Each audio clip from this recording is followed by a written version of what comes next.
Hey, Sonia. Hey, Dutel. Thank y'all for coming in. Happy Sunday, y'all.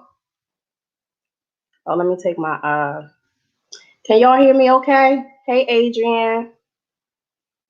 Can y'all hear me and see me okay? I'm on a different laptop today. The other one is dead, dead, dead. Hey, Zion, Adrian, Sonia, Dutel, how y'all doing? Let me know if y'all can see and hear me okay. VA Mukbang Queens. Hey, beautiful. Okay, great. Joe Scola, what's going on? How y'all doing today?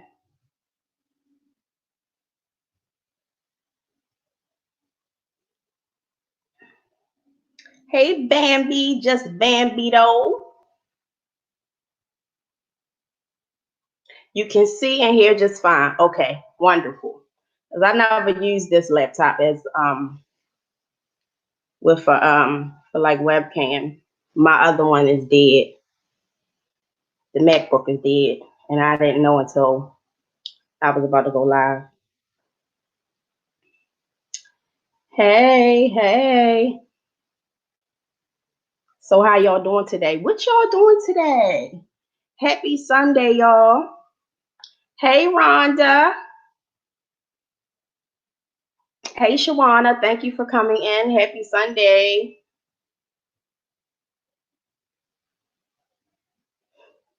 I'm just waiting for Shen. Did anybody see Shen coming? There she goes. Hey, Shen.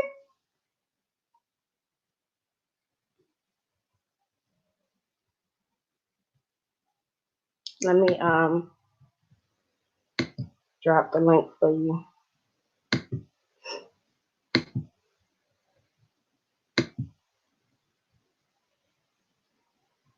Thank you, Bambi. Family Fun by 8. Hello. Thank you for coming in. Hey, Jilly Jill Jill. Thank you for coming in. Happy Sunday to you guys. Whew. I went out today, y'all.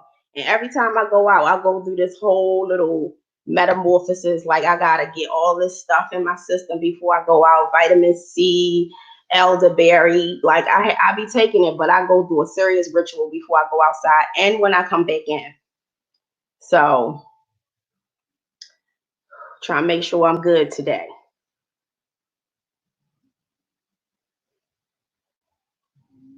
Hey Maria Boo.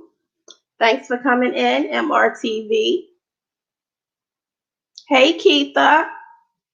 How are you, dear?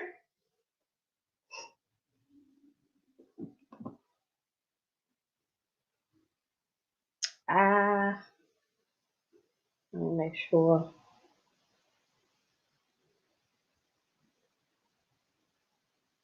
That I didn't miss nobody. Christine, hi, Christine. Glad you could make it. Hey, Shen.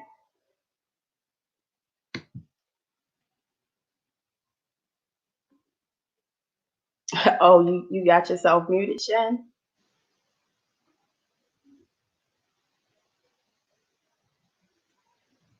Okay.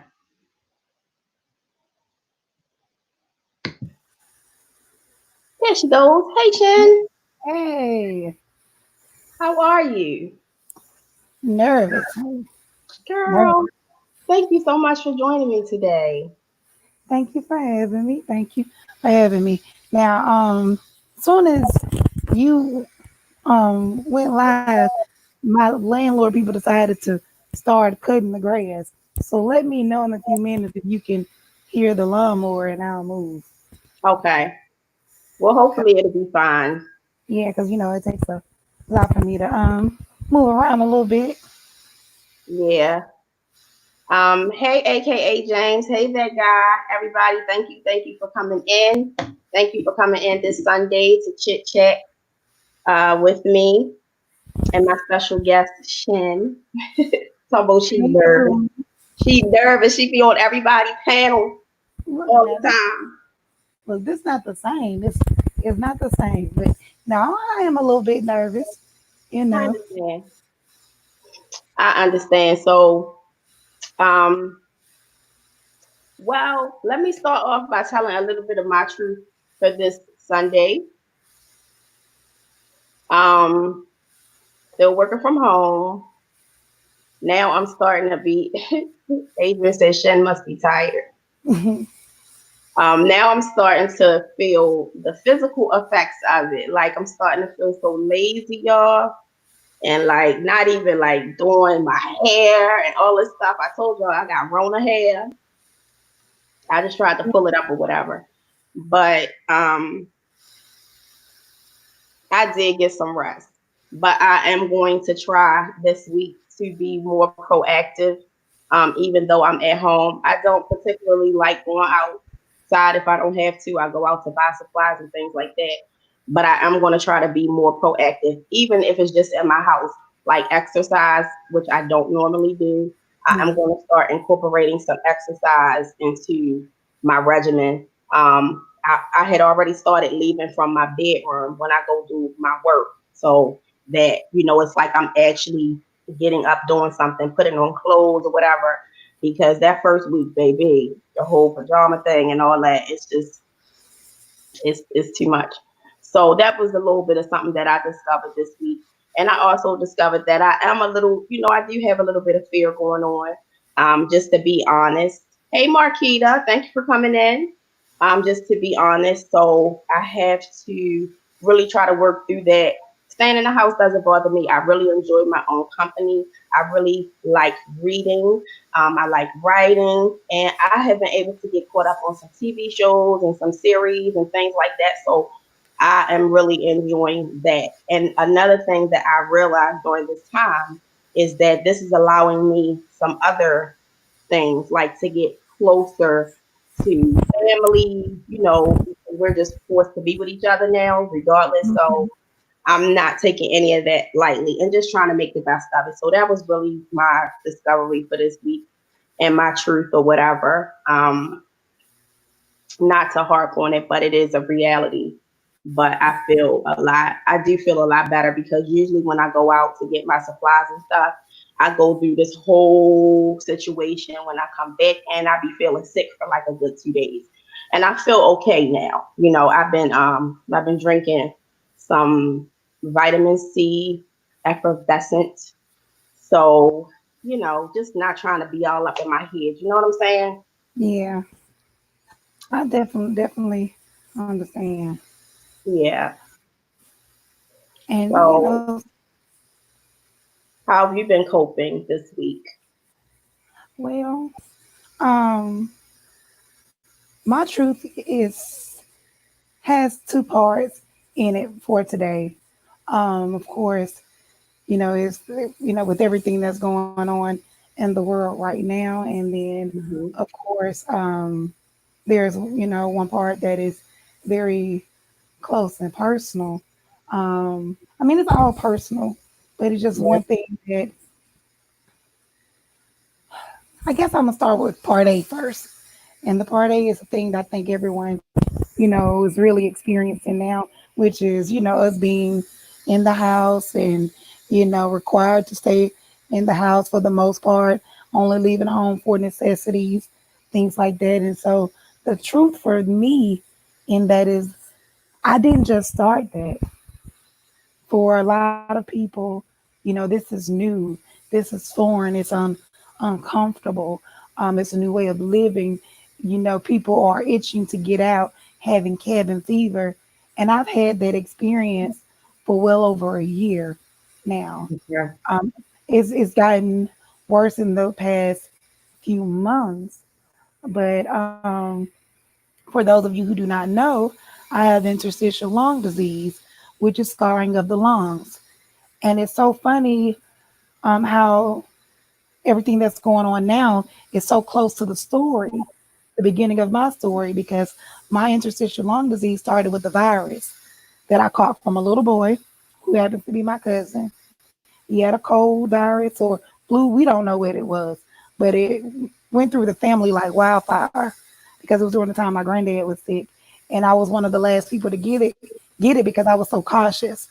Um, and it triggered an autoimmune disease, which caused my body to go into overload and fight my lungs, and that created inflammation. That inflammation turned into scarring, and because when I finally did go to the doctor for it, they misdiagnosed it as asthma.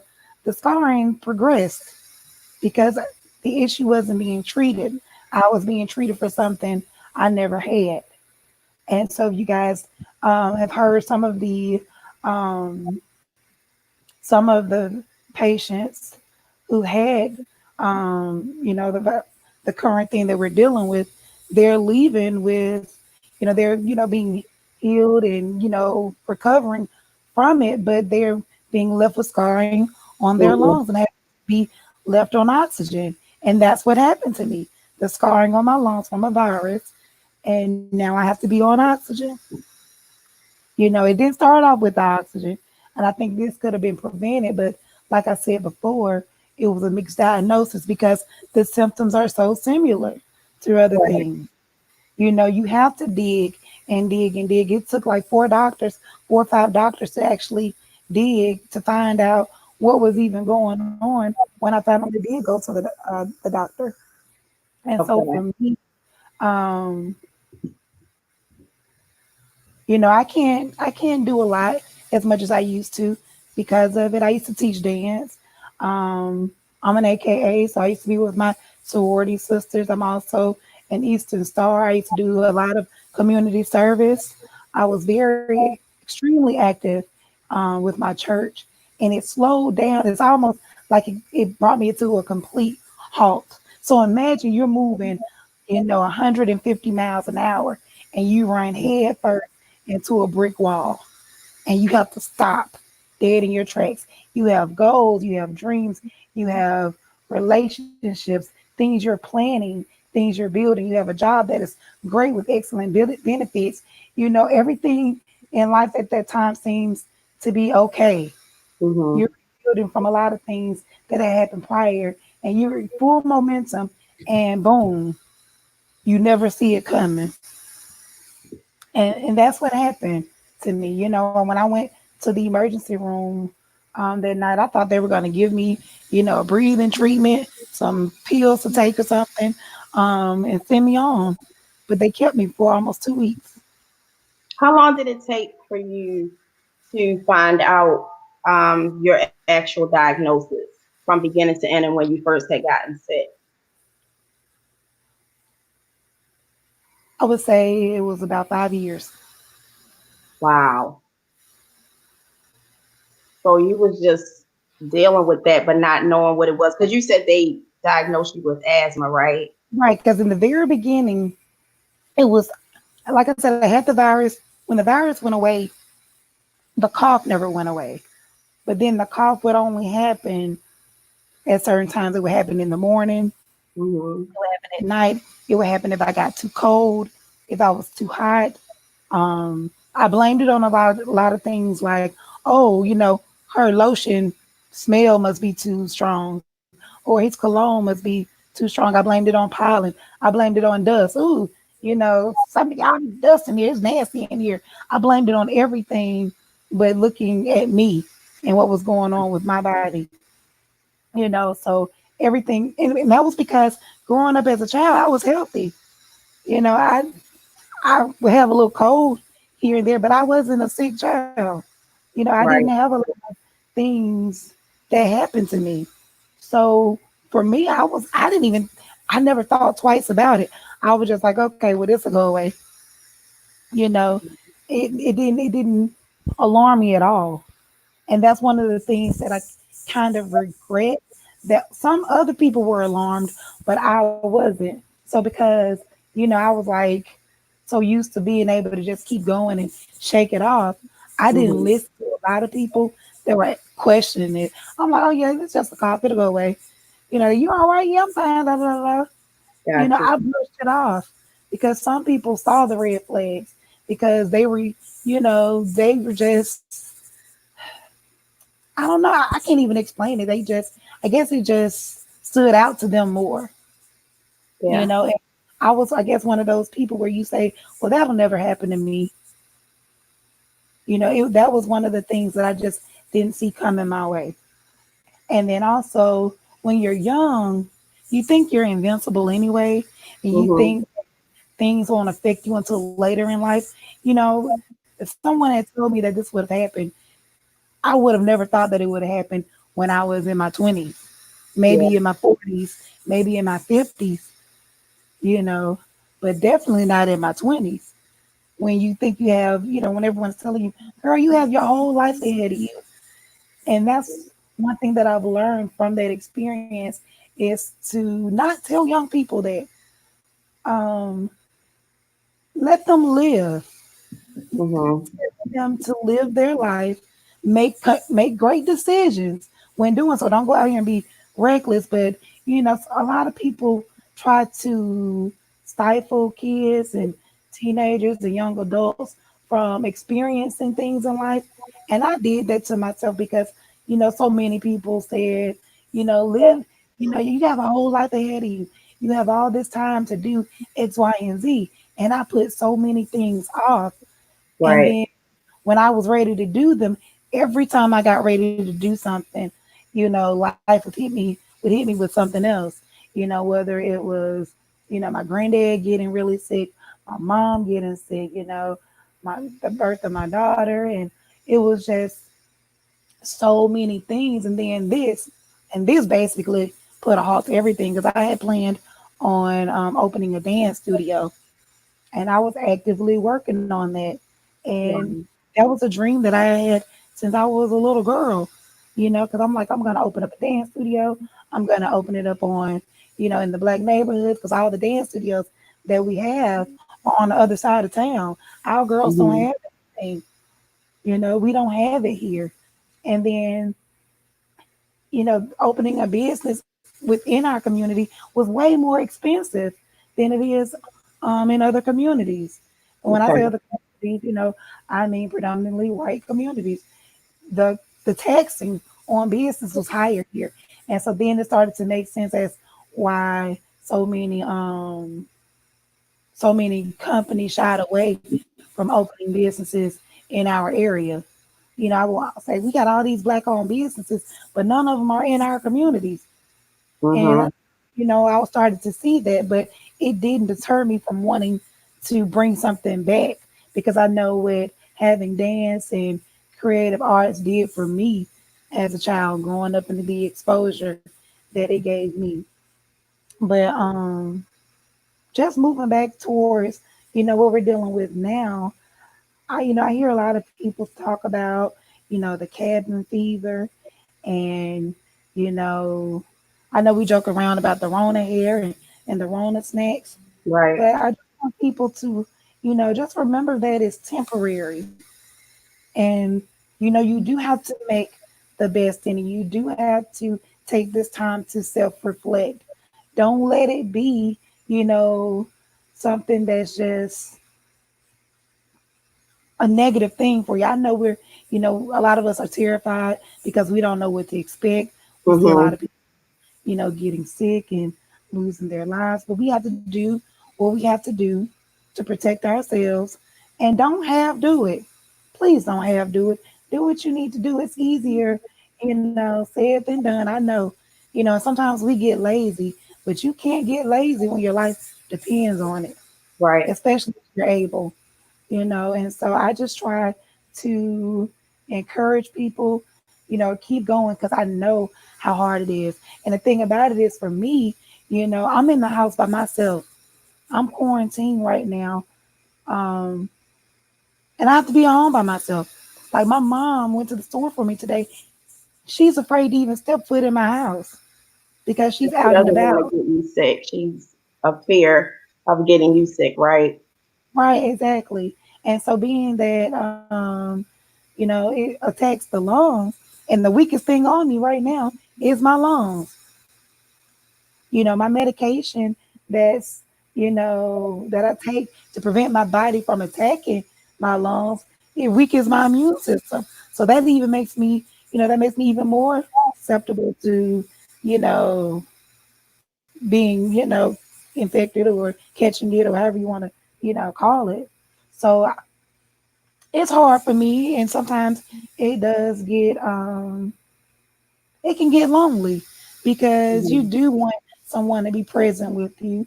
You do want to sit down and share a meal with someone. That's why I'm also super thankful that God has allowed me to, find a lot of y'all on YouTube. YouTube has been a tremendous blessing for me. Mhm. It's Yeah. definitely been a blessing, and I tell y'all all the time, God has set us up. He put us here for a reason. All Mhm. of us are going through things. And if you think about it, a lot of us are going through a lot of things at the same time. If Right. everyone in the chat think about things you've gone through in the last, I'll say the last 6 months, and how there are people that you've met through YouTube that have helped you get through it. They said something that moved you, that touched you, that shook Mhm. you, that struck you to move. That wasn't them. That was God moving you. You were Right. placed here for a reason. God connects us for a reason. It may not even be a lifetime connection. It can be seasonal, but you got what you're Exactly. supposed to get while you were here, and I'm thankful for it. I'm thankful for it, for every moment, for every tear, for every laugh, for every joke. Because we joke around and we laugh, but a lot of times people need that.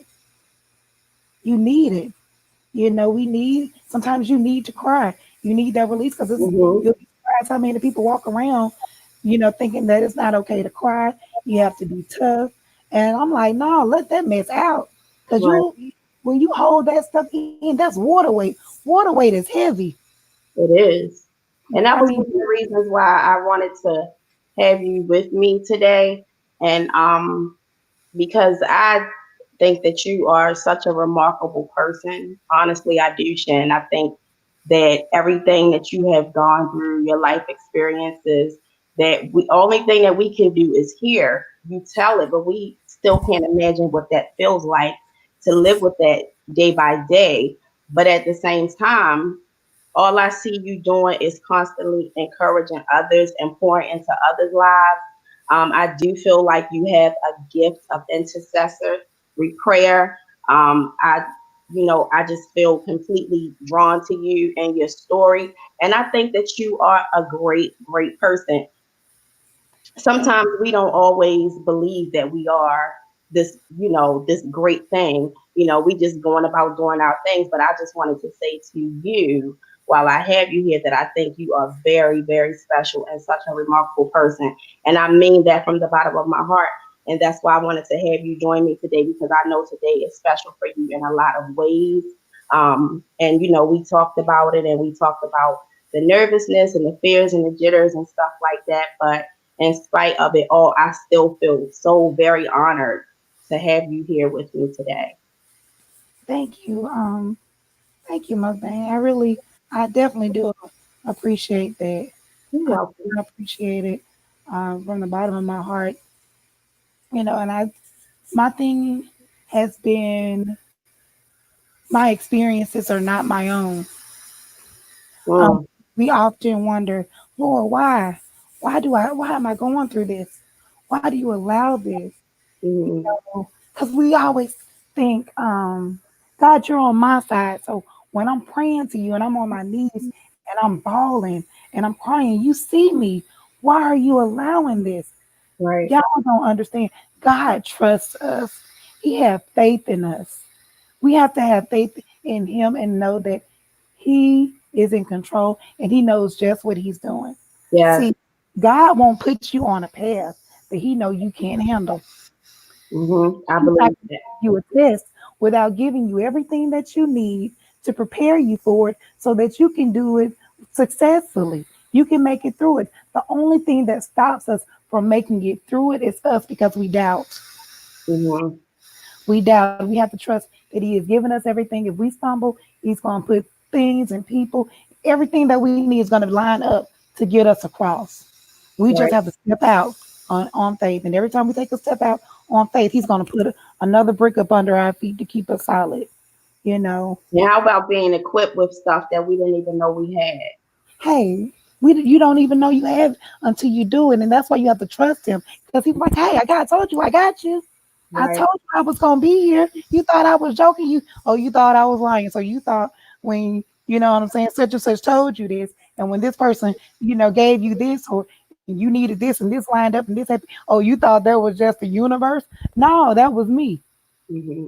And he reminds us of that. Sometimes he sends children to remind us. He sends, people that we can't stand. You'll be surprised Girl, how many times your enemies will remind you. oh my gosh, you are speaking right now because I've had a situation like that happen to me. But God will use who He chooses. Yes, he will. And the thing about it is sometimes we don't like it. I mean, there is nothing crazier than you having your own plan and then God laughed at you in your face. Hmm. He will laugh at you in your face. And you still be like, well, this is what I want to do. And he be like, child, sit down somewhere. He will laugh at you. And then we'll get stump dog mad because we don't want to do it his way. And then sometimes he'll step aside and let us try it our way. And when we fail, we'll be like, all right, Lord, well, that didn't work. I guess I'll have to try it your way. And then it's easy. Girl, Easy, right? yes. You know, and I've experienced a lot in life. And one thing that taught me so much and helped me to build my relationship with God. And it's you would think it would have had the opposite effect, and that was the birth and the loss of my daughter. Um, and that's another thing that's personal to me today.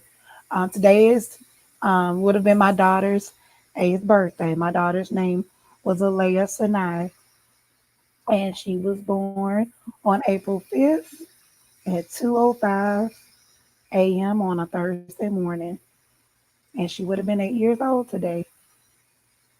Um, her color is yellow, so I don't even know where to start with her story. But I will say that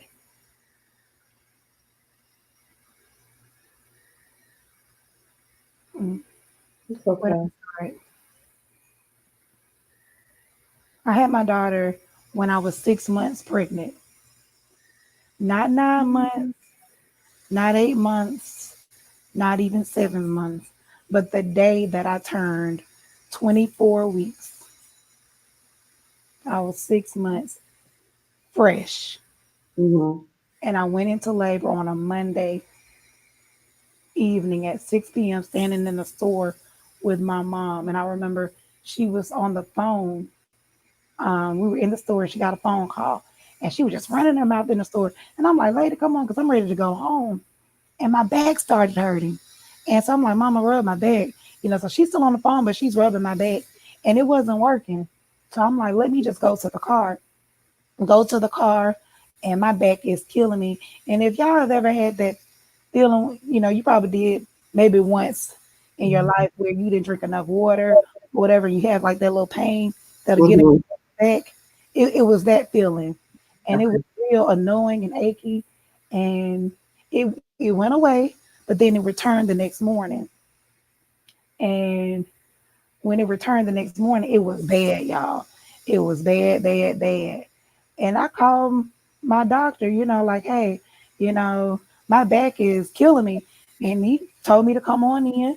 So I went on to the doctor and he told me, okay, well, you're just cramping and, you're not drinking enough water. You're dehydrated. So go drink some Gatorade and, you know, do this and do that. It's Braxton Hicks. So I go and get the Gatorade and I'm drinking all this stuff. And then that night, I tried to go to bed and all of a sudden it was like my body was losing it. I was in pain like no other pain I have ever felt in my life. And I'm boo-hooing I'm at the house by myself. I'm in so much pain. I can't call anyone. I can't call, my daughter's dad. I can't call my mom. I can't call my best friend. I can't call anyone because I'm in so much pain. I'm on my knees trying to bend over, thinking that it's going to ease the cramps and all of this stuff. I mean, I was like, well, maybe I need to eat something. Maybe, I haven't eaten anything. Maybe that's what it is. So I tried to eat. And I fixed some food and couldn't even eat that.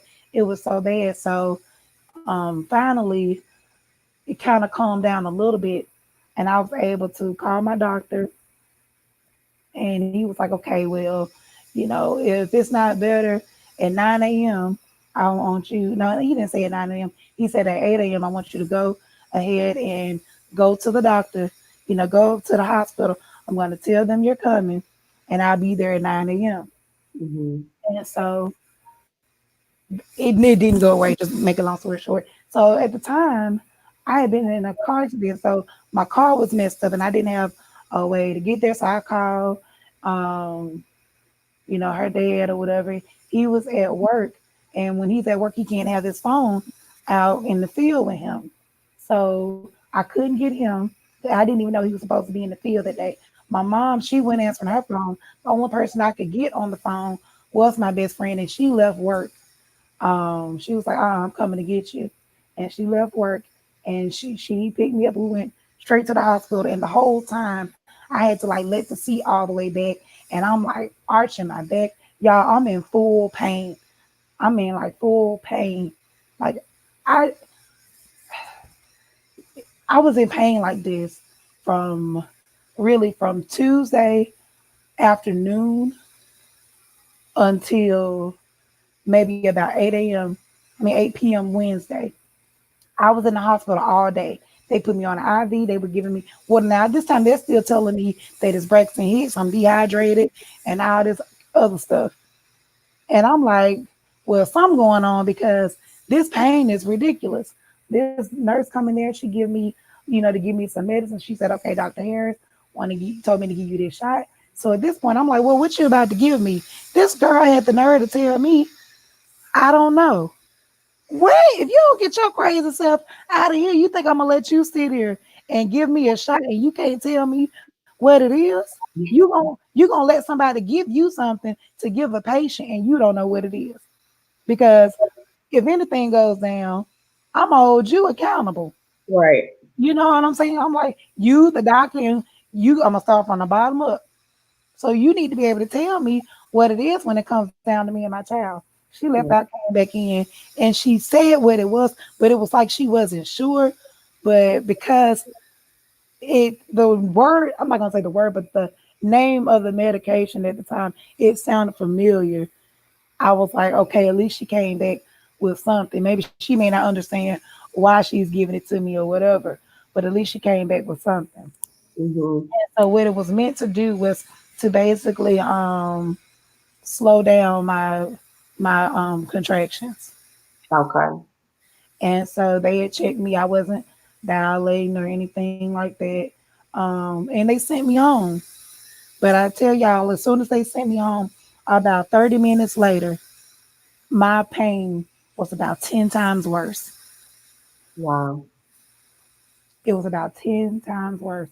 And my mom had came up to the hospital and I decided to let her take me home because I knew, she would probably end up staying at the house with me or something. My mom had, she brought me home and I was like, I'm gonna take a shower, get in the bed. So, try to relax. And she went to the store to get me some more Gatorade and some Midol because the doctor told me to take Midol and some more stay hydrated and all this stuff. Now that your pain's gone, I'm thinking, okay, well, I need to get this Midol quick because this pain is, is kicking in. Baby, my mom was gone to the store. I get in the shower, y'all, and I turn my back to the water thinking this hot water is going to help relax my muscles, not knowing that hot water will make my muscles contract. Baby, Right. I just messed myself up. Y'all, I stood in under that hot water about 10 minutes and was tearing myself up.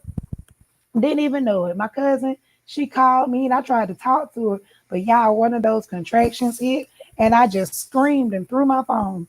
Now that's how I knew I was in pain because I never reacted. I don't react to pain like that, baby. I mean, I threw the phone. That was all I could do, and it wasn't a scream like you'll hear like in the horror movie scream. It was Mhm. like a roar. The pain was so intense to where I couldn't even let out a normal scream. It was like a growl. I don't even know how to explain it. But anyway, when I finally get my phone, I had to put the battery and all that stuff back in it. I'm still in pain. I called my mama. I'm like, hey, I'm in pain. I need you to come back home now. I don't know what store she was in or what she had in her hand. All I know is I can hear all the stuff she had just fall. I can hear it's like she knocked over all kind of stuff off the counter. That's what it sounded like. So she was like, I just dropped everything. I'm on my way. And so anyway, she got to the house. And as soon as she got to the house, she was like, what you want me to do? Now y'all know how you have some people that are just not good in um like what you call it, serious situations or whatever. I can't even think of the word that I'm looking A for. situation of panic. Yes, panic situation. My mama is not the person to call. She Our thinking goes right out the door. Yes. And so she come in the door, she crying. I'm like, lady, she's like, what you want me to do? I'm like, I can't think. I need you to think for me. Where is you supposed to be calm? Lord, she was in a panic. So I was like, just call 911. And so she called 911. And y'all, I'm like, I'm crying and all this stuff. As soon as the paramedics and the fire department get there, all of my pain stops. It stopped like nothing happened. So when they walk in the door, they're like, well, okay, well, who we here for? And I'm like, me? They were like, well, you don't seem to be like, being in any dire stress and pain. Because when my mama called, she was like screaming and, hollering and crying and stuff. So they came in thinking someone was half dead. And when they walk in, it's me standing there and her standing there looking at them like we about to offer, dinner. Mhm. And so, I was like, it was me. I'm pregnant and this and that. And they were like, well, what do you want to do? Do you want to go ahead and go to the hospital? And I'm like, well, at first I almost told them no, but I'm glad I didn't, and I was going to tell them no because I'm thinking, well, maybe, it's calming down there because it just stopped out of nowhere. Well, what I didn't know is that I had started dilating. Okay. And so I went ahead and I got told them I was gonna go ahead and go. They were like, "Well, if you're gonna go with us, we got to put you on the stretcher on the bed." So I'm like, "Okay, well, that's fine." But then look, y'all, they gonna tell me they was gonna put me on a stretcher. They gonna bring the little weakest, little shortest fireman, paramedic man to come up. I'm like, this man can't pick me up on this stretcher. Y'all think I'm gonna let y'all carry me down the steps with him? His little bit of self holding me. Can I get one of these all these big old strong men, y'all gonna let him? Do y'all see me and I'm pregnant? If y'all don't sit him in the driver's seat and let him drive, and I told them I was like, I'll just walk down the steps and then I'll get on the bed because he's not about to carry me down the steps. I don't trust him. Look at him. And I didn't. I mean, I ain't mean to hurt the man's feelings, but I was stressed out. Imagine being in all that pain for just basically say 3 days. So anyway, we finally get me on the back of the paramedics, and soon as they close the door, boom, a contraction hit, and it hits me hard. Then it stops, and when it hit me, I had to get up off of the bed because the way the contractions were hitting, I couldn't lay back the way that they had me. I had to sit straight up. Mhm. So I unhooked. They was like, you can't take that off. I was like, you a lie. I took all the straps off me and hopped and sat on the side of the paramedic, the little truck thing with them. And so it was one fireman, y'all, he was so fine. He was fine, fine, fine, fine, fine. And I had to, they tell you, to focus on something. Baby, I Mhm. was focusing on him. I was breathing and focusing. I'm telling y'all, I was like, who you find? He was nice. He had like he had this little paramedic thing on, a little tattoo was seen from up under there. Baby, I was focused and breathing. But then when those contractions hit, he was timing. They were like 3 minutes apart. So when I got to the hospital, um, remember y'all, when I left at 8 o'clock, I had dilated. And when I got to the hospital, I had dilated 8 centimeters. Mhm. So in a matter of 2 hours, all that pain, baby, had I decided to stay at home, I would have had my baby at the house. So when I got to the emergency room, it was like 12 o'clock, and I started pushing like right at maybe like one something, maybe like a quarter to two. Mhm. Doctors and nurses, everything, everywhere. And it didn't dawn on me at first that it was all those people in there until I noticed one lady kept getting on her tiptoes, peeping over the doctor. And I'm like, why are these damn folks in here? But it didn't dawn on me either that they were in there for my baby because she was so premature. Mhm. You know, um, Did you realize in that moment at that time, not to cut you off, but did you realize at that time that you were actually about to give birth?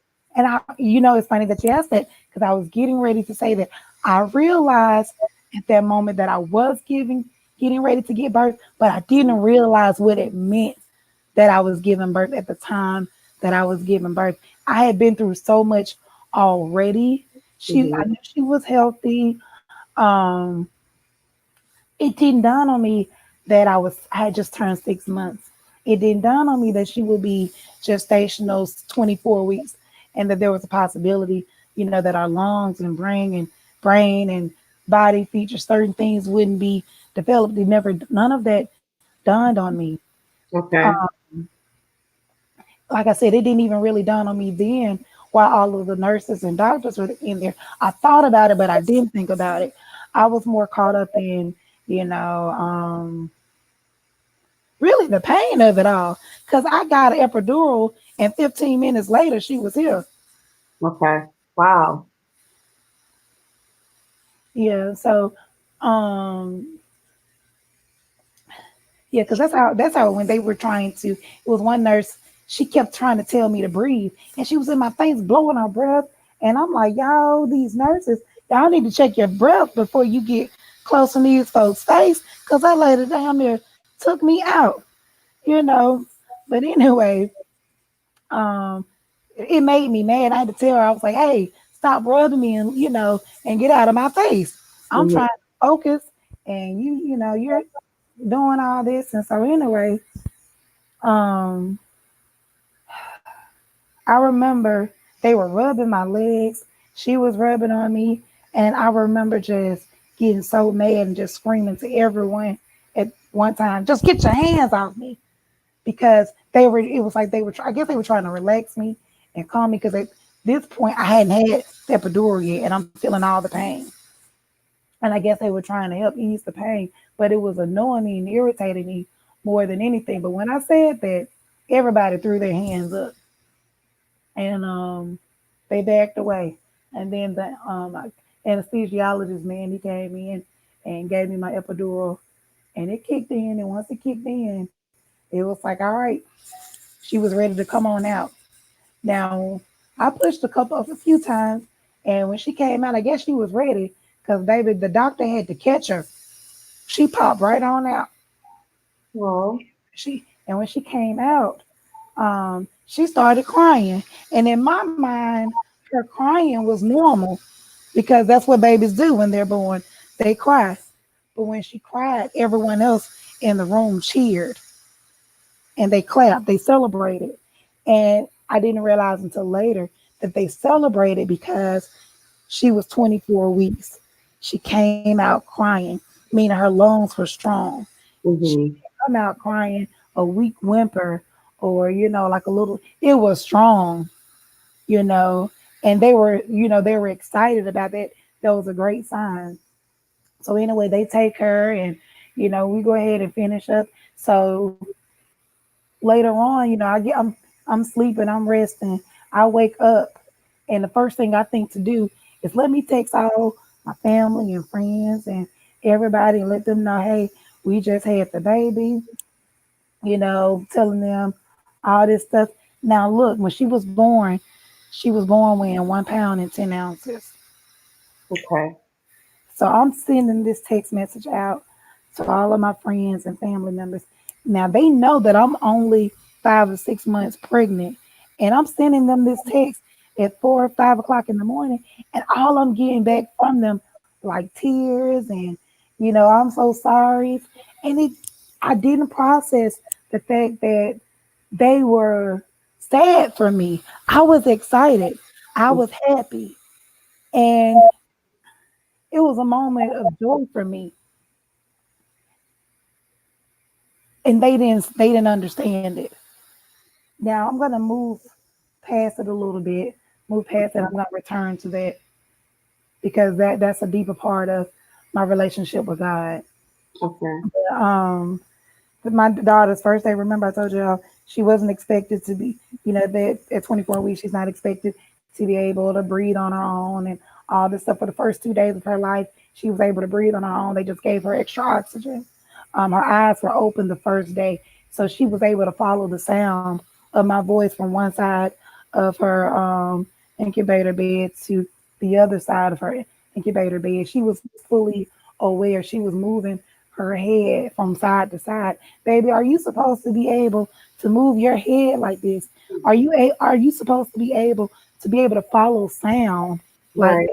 that? And so um she was so ahead of everything that they thought she was supposed to do. And because she was so ahead, they started calling her, you know, little Miss Chris and, the princess and feisty and all this stuff.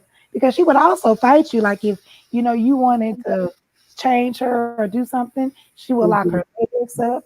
If you tried to move something, she would get her hand and fight you off. She was, she was a fighter. I was like, yeah, you definitely your mama child.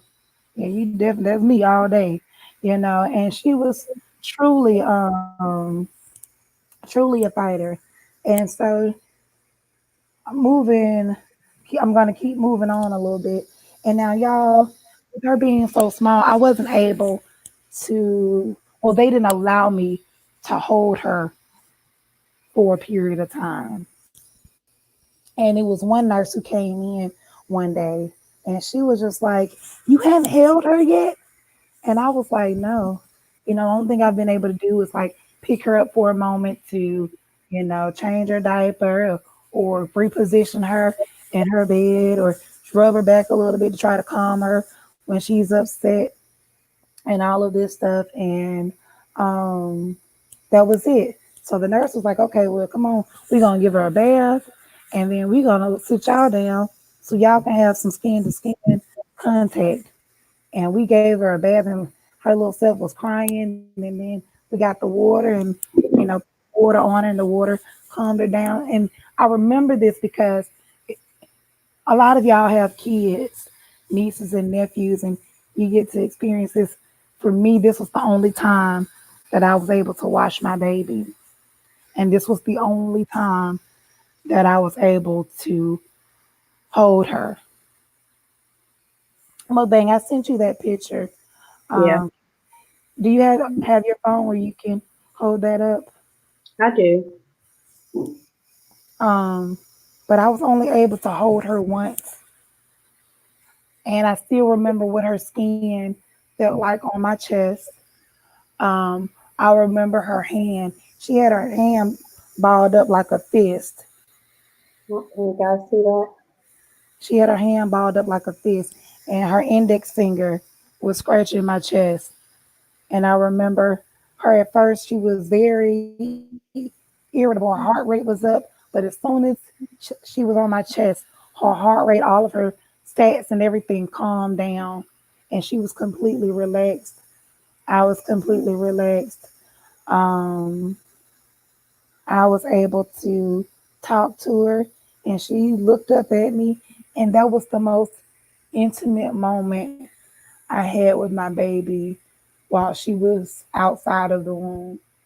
And I thank God for that nurse because out of Mhm. all of the other nurses that would have been in there with us day and night, and had sat there. She was the only one that said, no, you're going to hold your baby today. Mm. That was May 19th. Thank God for her. Yes.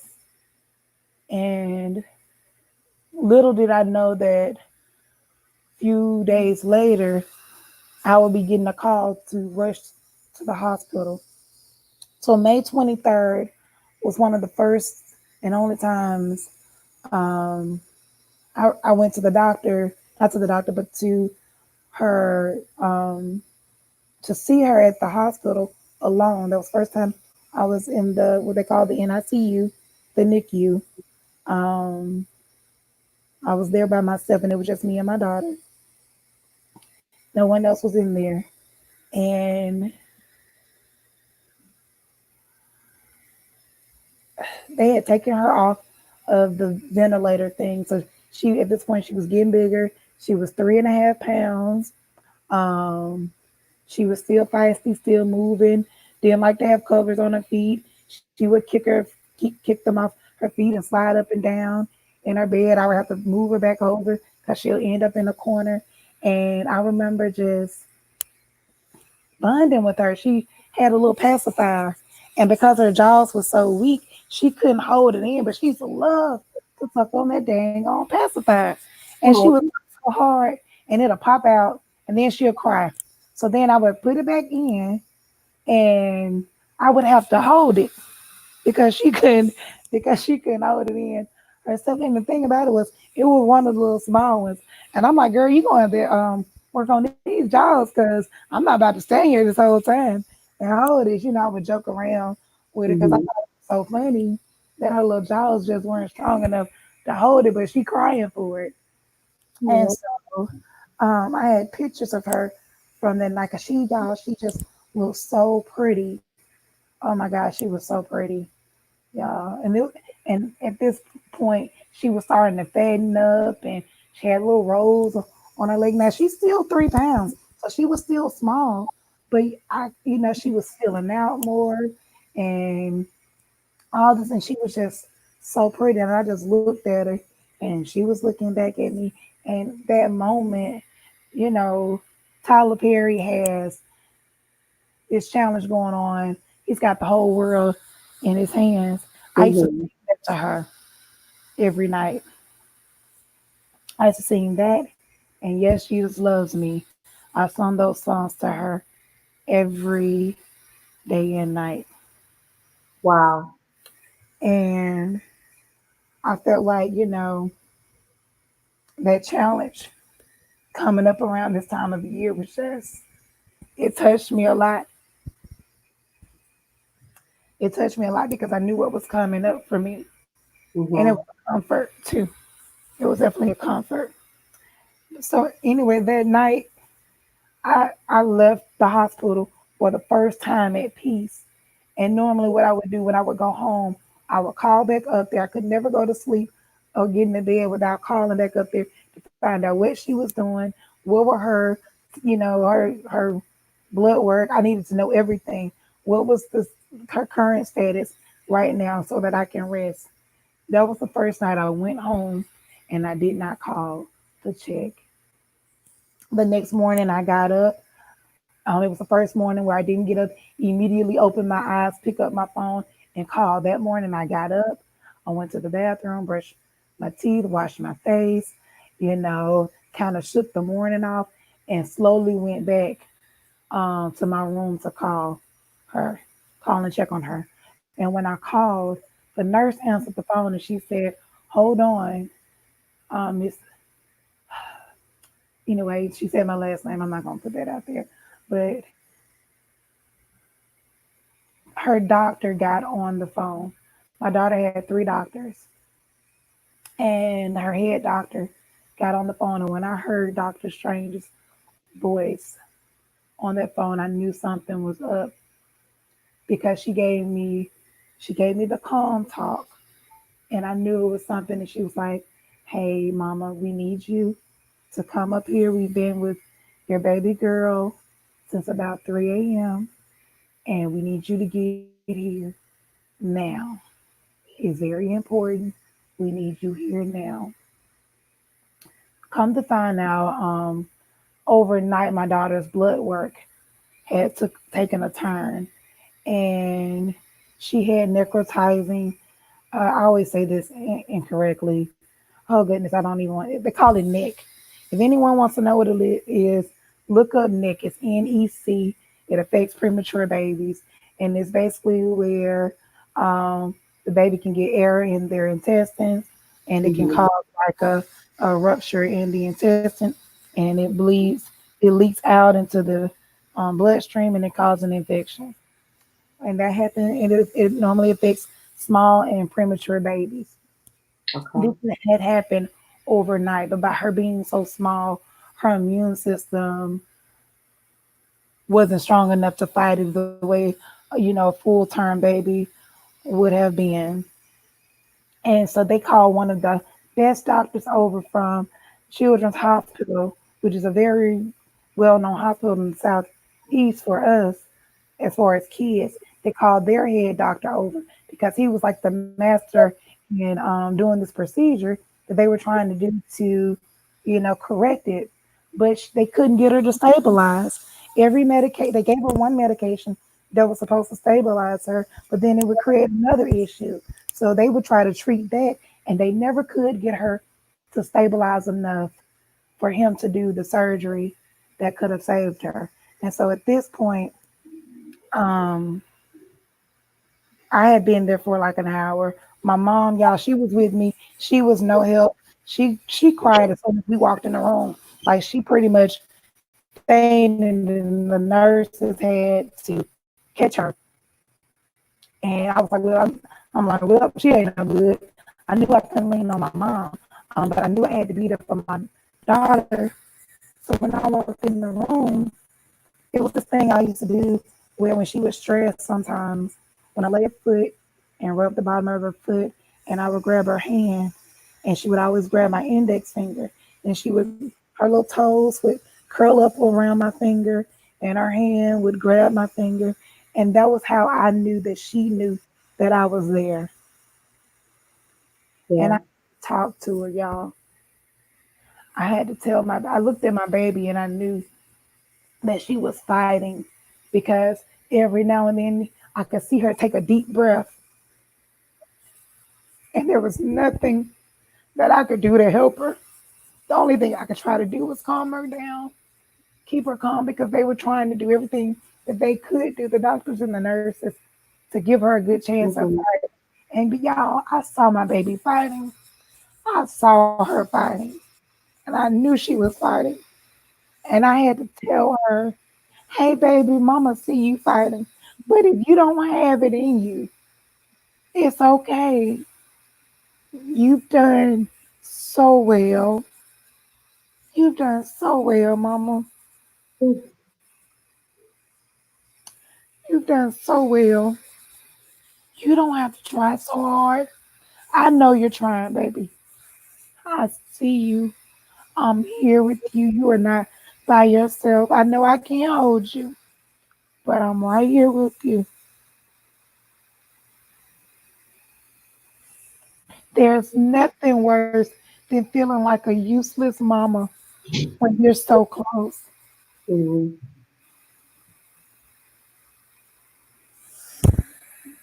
I felt useless, and I had to leave out the room for a minute because I had to go talk to God.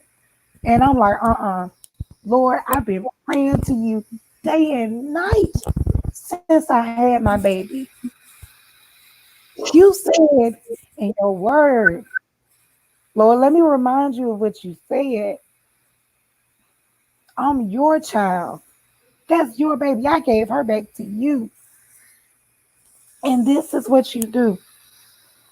This is when, have y'all ever been mad at God because you didn't understand? Y'all, I Yeah. was mad at him. I was mad at him. And I'm like, no, I'm in a room by myself. I'm like, no, you don't do this. This is not what, this is, no, Lord, this isn't how this is supposed to work. This isn't how any of this is supposed to work. So I get mad. I leave. My mom comes in the room. A nurse come in the room. They're trying to talk to me. I'm like, no, no, leave me alone. I'm telling them to leave me alone because I'm in the middle of it with God. Yeah, Mhm. you're gonna have to talk to me.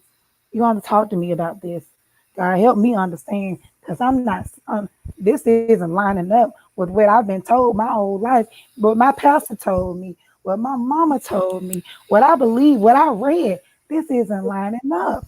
So I go in the bathroom, and it's like the single bathroom. And I lock the door, and I'm like, Lord, what is going on? He was like, I'm in control of this. Y'all, he talked to me like he didn't care nothing about none of my tears. He was like, I got this.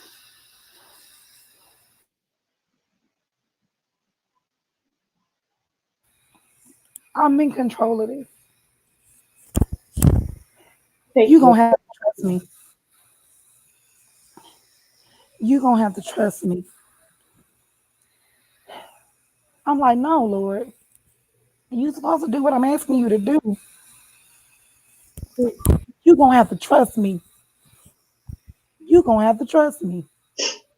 No, Lord, I don't want this. This isn't what I want. It's not about what you want. You gonna have to trust me. Mm. No, Lord, my baby need to be here. She's supposed to be here. All these other babies are here. My baby's supposed to be here. You gonna have to trust me. No, Lord, I'm the only one in my family who don't have any kids. And the first time I get a child, you gonna tell me I gotta give her up? No, Lord, it's not supposed to be like that. You gonna have to trust me. But I don't have anything else. I don't have anyone else. This is it. She's supposed to be mine. You gonna have to trust me. You gonna have to trust me. Lord, I love you. You gonna have to trust me. Lord, I don't want you gonna have to trust me. Okay, Lord, I trust you. I trust you, Lord. Because I know you gave her to me. I trust you, Lord, because I know you love me. And I know you love her more. So yes, Lord, I'll trust you.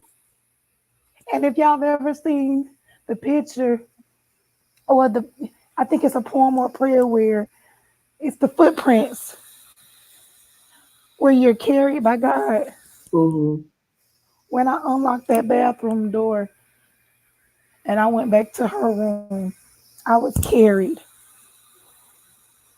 My feet never touched the ground. I was carried. I was carried from that bathroom down the hall back to my daughter's room. And when I walked in, her saturations were all zero. The nurse was still working, trying to revive her. And I had to open my mouth and say, stop. I had to trust him enough to say, stop trying to save my baby. I had to trust him enough to say that, any other moment I would have felt like I was giving up on her and letting her down. But I had to trust God.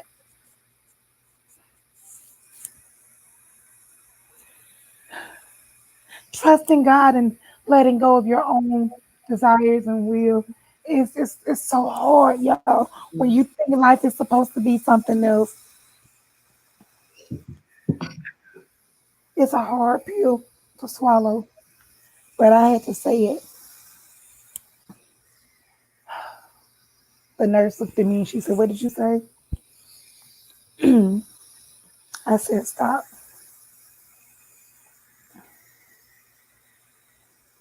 And she stopped. They didn't say anything. They didn't do anything. But my daughter's doctors, all three of them came in the room. They were all there, and each one of them cried. At this moment, other than my argument and fight with God, I had not cried. They cried. out. They cried hard. They cried so incredibly hard. Two male doctors, one female doctor, and her head doctor, Dr. Strange. She was an older lady. She came to me. She hugged me. And when I hugged her back, she broke down and cried in my arms. Wow. The thing that allowed me to hold her was my faith and trust in God that was holding me up. Y'all, God held me up. And I had to trust him. And even now, I know a lot of people may not understand, but God took your child away.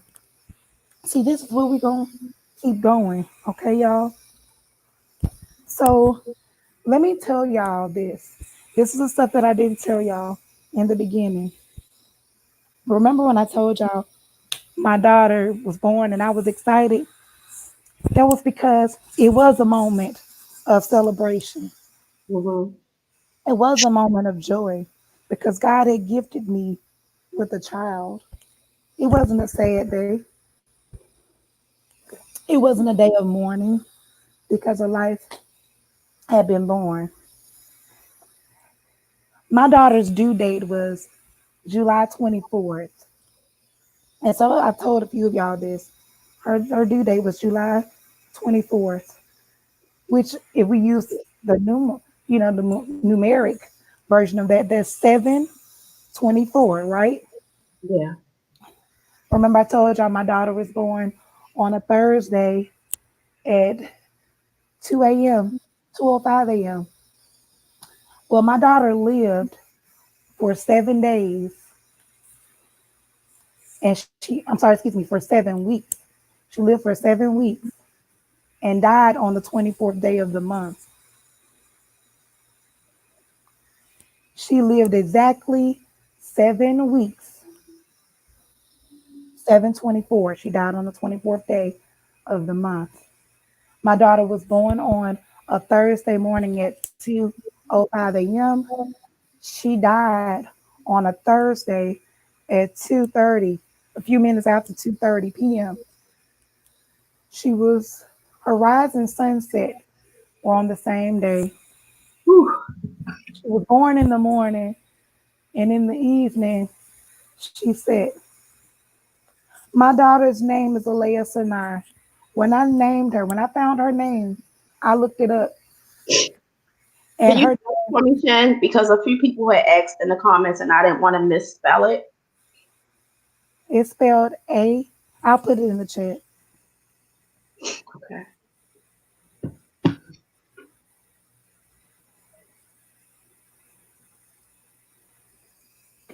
Her name, Aleiya Sinai.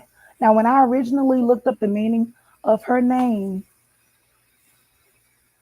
this is how I found her name. I'm just, looking up the meanings, looking up different names. When I came across her name, the meaning said, highly praised and the wise one. Highly praised and the wise one. That was before she was born and everything. After she passed away, I went to look up her name again. And the only meanings that I could find of her name, I never could find the original. The only meaning that I could find was to ascend and return to the promised land. That confirmed to me that my daughter was never my own. Whew. To ascend and return to the promised land. That was, remember, God said, trust me, trust me. 7 weeks, seven is the number of completion. My Yeah. baby came here and did what she was supposed to do. My baby belonged to him. She didn't suffer one moment. During that time when she was going through all of that morning, my baby had been healthy until the end. The doctors couldn't understand why all of a sudden she took a turn. They put her on morphine immediately so she couldn't feel anything. So she wasn't in any pain, but my baby was a fighter. Y'all, she belonged to him. I remember it still took me some time to like really boo-hoo and cry like you would think I would have been balled up.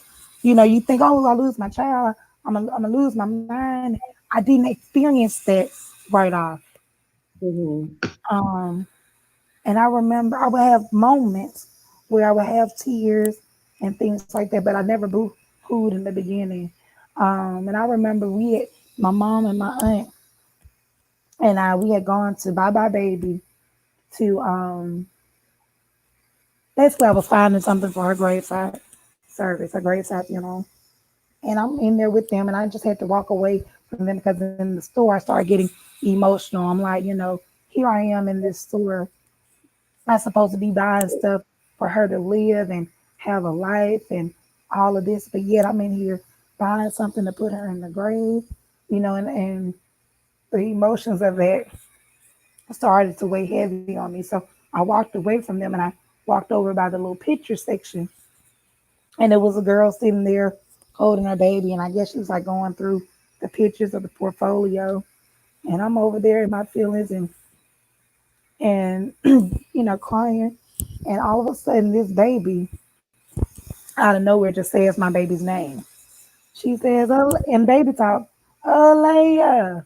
Y'all, excuse me, my baby talk isn't that great, but it was baby talk, but it was clearly my daughter's name. This baby didn't say anything else, not any other word, no cry, not anything outside of my daughter's name, nothing before it, nothing after it. And I'm thinking, Lord, I'm starting to lose my mind. I am so upset and, traumatized by the loss of my daughter. I'm starting to hear things.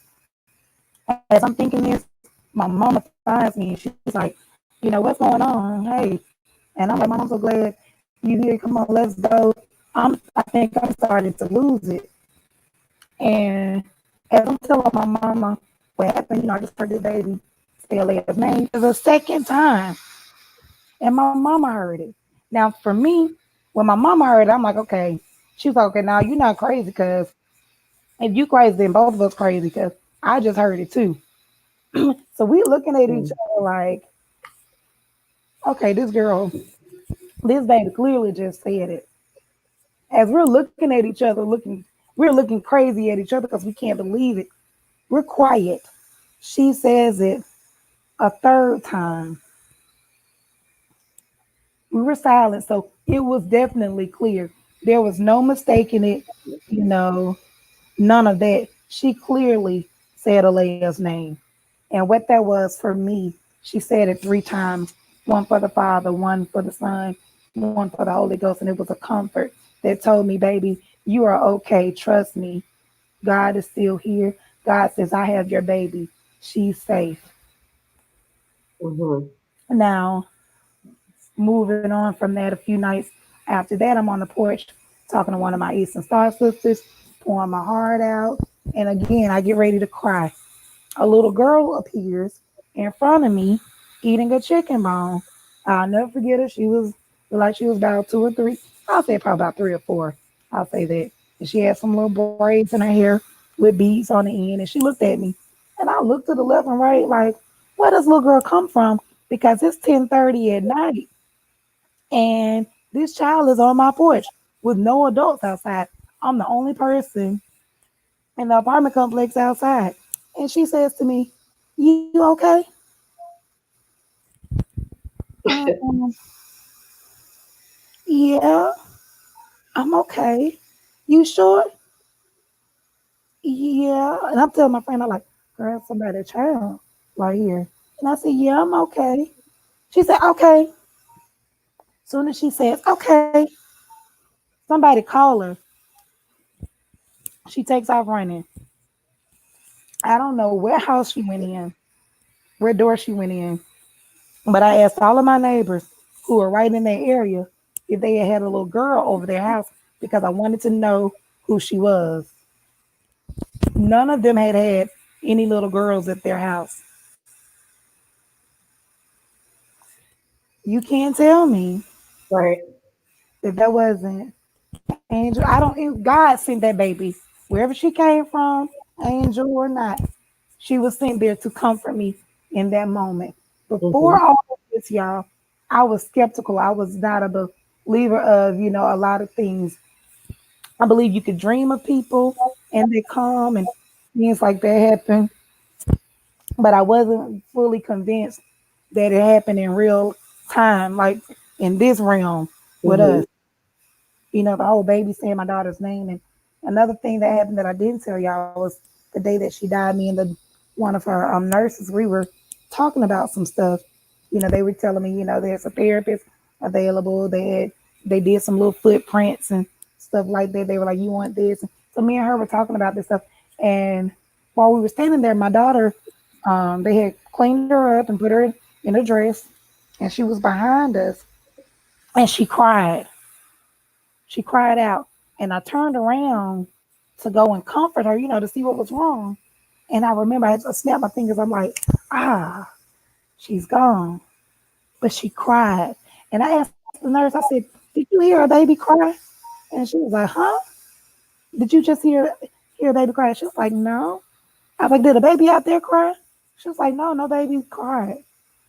That was my daughter crying out. And I was the only one that heard her. And I knew it didn't come from outside of the room because it was loud and it came from behind me. I Ooh. knew it was a cry because I turned to comfort her. It was my baby's cry. And I turned to her. That was the last thing she said to me. Y'all, I look at my life right now and I think that if she was still here with everything that's going on, not even with what's going on in the world, just my health Mhm. now, I would have been stressed out worrying about her getting back and forth to school, making sure she ate and all of this stuff. I'm sure her dad would have been, active in her life and all this stuff, and my family would have been here. But still, being a mom, you want to take care of your child. You want to be able to provide, even if others are helping. You still feel, you still have that. No one's gonna love my baby the way I love my baby or the way I want my baby to be loved. There are things I still want to do for my child, and that's just me, you know. And that would have bothered me. I don't know how, the situation. I think God told me He was like, what if I did, what if I did everything you asked me to do, and I went in there and I saved her. She had at that point, at that moment, she had been without oxygen for so long. There would have been some type of damage done to bring. What quality of life would that have been? That me wanting her to stay. Excuse me, out. Okay. Me wanting her to stay. Was that for me or was it for her? That would Mm. have been more for me because now that I think about it, my baby's better off with him any day. She would have been here with me. Think about that, y'all. She is in a better place. We always say, yeah, they're in a better place. Let's think about it. Let's really think about it. She is in a better place. She is in the presence of the King. She's in a place of joy, peace, happiness, song. It feels good though. It's warm there. Your best day doesn't compare to the days, the hours, the minutes, the seconds that she's having. And I thank God every day for the blood of Jesus and the life that he died for us that gives me an opportunity to reunite with her when I cross over. Y'all, look, Ooh. Well, Shan. Easter is coming, right? Easter is coming. But let that be a reminder that God has given us his only son. I gave my child back to him. So I know how it feels to give your child up. So I know he had to love us in order to give his son. Mm. Mm. Mm. Mm. He That's gave right. his son. And I know how hard it is. You have to trust. that it's the right thing to do. God loves us, y'all, and He's given us an opportunity to see our loved ones again. It ain't over. It's never over. And I thank God for putting us in each other's lives to get us through moments of hurt and pain and confusion and times where we don't get it. Right. We don't get it. And y'all think about it.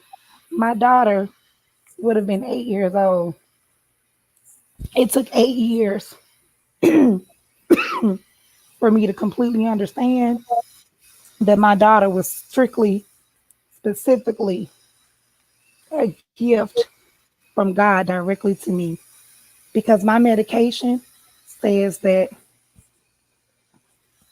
I can't have a child unless I stop my medication because it will affect the baby within the first trimester. But I need my medication to live. And when you had your baby, it was your it was pre-diagnosis. Yes, Okay, yes. that makes At sense. that time, it was still just a cough. Hmm. Wow. God knew, what was coming on. And I had to trust him enough to know. Hmm. And, I get on YouTube and I laugh and I joke with y'all. And I find myself in a lot of situations where I'm sharing and encouraging y'all. And it's because God has brought me through so much. Yeah. He's shown me so much. And a lot of times you don't realize it until you hear someone else's story and you start reflecting on your own. And you think about the ways God has kept you. You Hmm. know, we all have stories to tell. We all have journeys, moments in our lives where God has shown up time and time and time again. And He's shown to be the same. He has shown to be the same. Yeah. Even when we go back to being dog stupid, sometimes we just get crazy. But He like, yeah, I know. I He, know. he just never changes. He's always the same. Right. You know, Yesterday, today, tomorrow, always the same. the other day you were saying about how your kids do stuff, but you still go out and do what you need to do to love them and take care of them. Yeah, you were absolutely right. God is absolutely the same. He loves us. He knows we're gonna make mistakes. He knows we're not perfect. Hmm. He knows that. Y'all think God think we're gonna walk around perfect? No, that's why He sent His Son because He knew we were gonna need forgiving multiple times. God, Yeah. God just give one or two chances. He gives unlimited, Hmm. unlimited. No matter how many times you feel like you are in it by yourself, you're not. God sent somebody. No matter how many times it seems like it's over or you can't see your way out, God, y'all, man, listen, let me tell y'all. We talk about having faith in God. Do y'all understand how much faith He has in you? God trusts us with tasks that includes us being there for other people. He'll put someone else's life in your hands. How many times have you had to talk someone off the ledge and didn't even realize it? How Yeah. many times did you have to give someone a hug that you didn't even know needed it? How many times did you crack a joke that lifted someone's spirit, cooked a meal that someone needed because they hadn't eaten in days, or Right. even giving someone a compliment, nice shirt, and they hadn't received it, or it was a nice pick me up, held the door open for someone, let someone get ahead of you in line, let someone get in front of you in the car at a four-way stop. You let the other car go first, knowing it was your turn. You don't know where they were going. God moves in so many different ways. We don't understand it. But I thank God for every move. I've learned Mhm. to trust God. I pray for things and I ask God for things all the time. But I always say at the end of the prayer, Lord, your will be done. Because I know His will It's the best will. And sometimes you ask for things for God from God. You be like, Lord, I want this and I want that. And like I told you before, He'll laugh at you because God will have something huge for you in mind, and you have this little bitty dream. That Okay. that's all you want. Man, you gonna flip out when you see what I got in store. That's all you want. That's it. You Hmm. sure? You sure? Look, Yeah. come on up here and let me show you. Yeah. Well, So I don't know if you were reading the chat. You probably weren't, but you were getting so many virtual hugs and be dropping yellow hearts for Aleiya and for you. And people are just thanking you so much for sharing your testimony.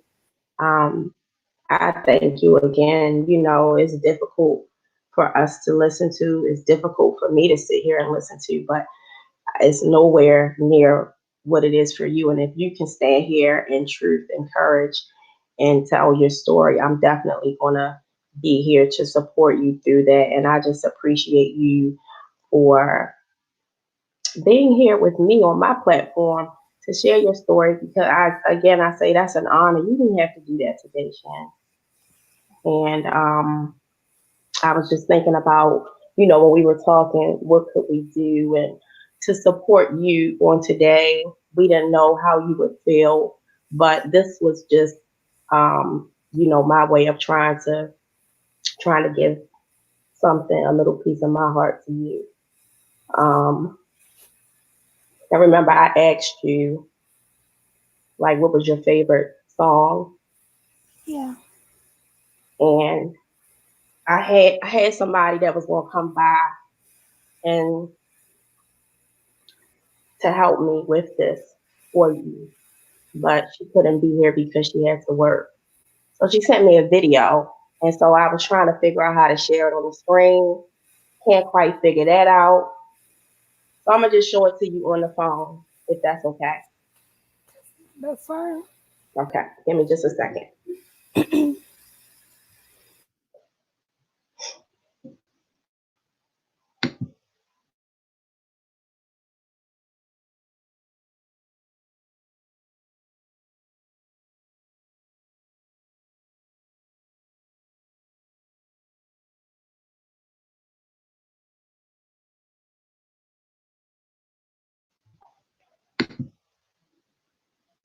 Oh, okay.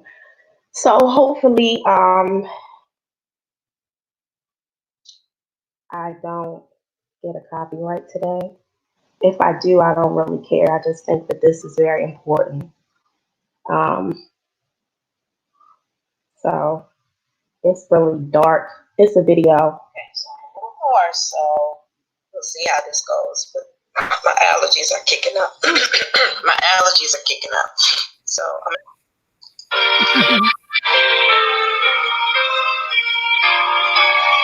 I've come through many hard trials, through temptations on every hand. Though Satan tried to stop me and to place my feet on sinking sand, through the pain and all of my sorrows, through the tears and all of my fears, the Lord was there to keep me, for He's kept me in the midst of it all. Not because I've been so faithful, and not because I've always obeyed. No, it's not because I've trusted Him to be with me all of the way. But it's because He loves me so dearly. And He was there to answer every call. Yes, He was. He was there. Oh, kept me in the midst of it all. This is the background part. Oh, yes, I have. Through temptations on every hand. Though Satan's tried to stop me, and he wants to place my feet on sinking sand. I'm so glad that Jesus loves me so dearly, and he was there to answer every call, there always to protect me, for he's kept me in the midst of it all. No, he's never left me, and he never let me fall. Oh, he was right there to protect me, for he's kept me in the midst of it all. I know he's never left me, and he never let me fall. He was right there to protect me and you, and he's kept me in the midst of it all.